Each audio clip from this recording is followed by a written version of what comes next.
This is Keith Ward with Visual Studio Magazine, and joining me now is Adam Tuliper from Microsoft. Hi, Keith. Thanks for joining me, Adam. Sure.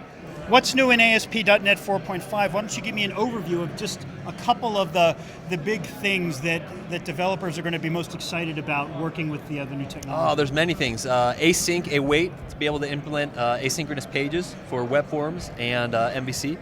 And the Web API and MVC4, although it's kind of this weird umbrella, because before we had releases of ASP.NET, and you knew exactly what features were in it. Now it's kind of taking a step back, where you have a base ASP.NET and all these other packages that you can pull into it.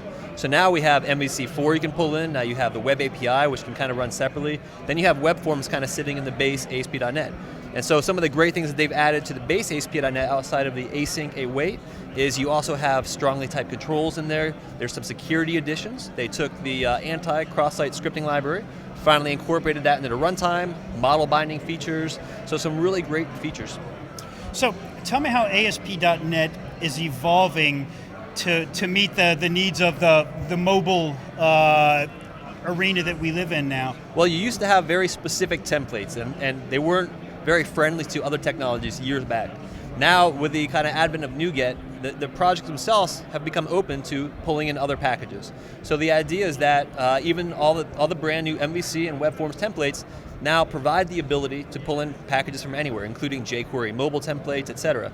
So to take kind of a step back on that, the black box control behavior has kind of gone away a bit and allowed you as a developer more control over styles and layout.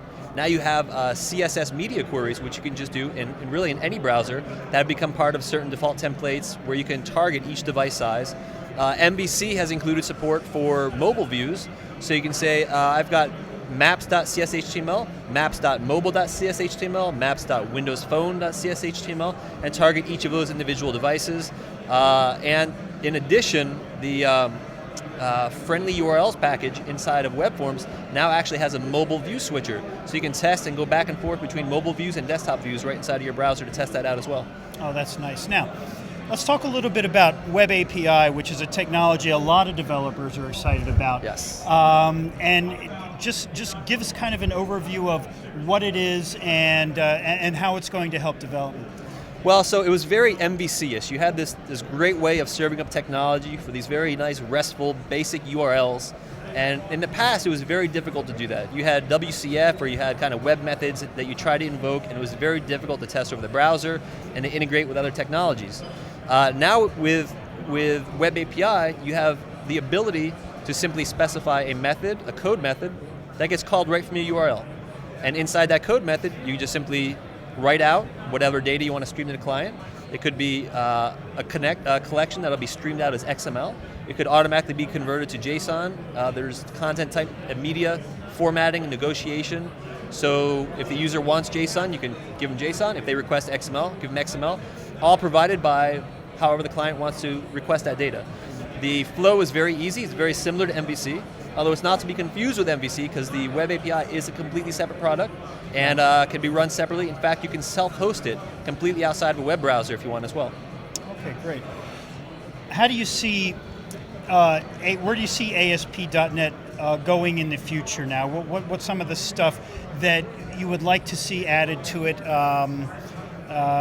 What's sort of a feature that you want to see in the next version? I know hasn't been out all that long yet, but you know, as a developer who works with ASP.NET, you always are thinking, here's what I'd love to see, coming up.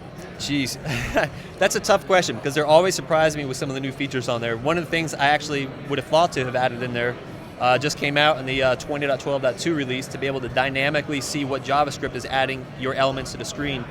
For me, I've always been a security guy, so some of the more probably better membership support. They have simple membership now, but I think an all-encompassing general provider that works better I'd like to see. And also, I would have said incorporate cross-site scripting libraries, which they've now done. Right. So that's a tough one to say, I want these particular new features on there, because man, they're supporting a whole heck of a lot of stuff in there right now. And I can pull in any third-party packages and run them in the application as well.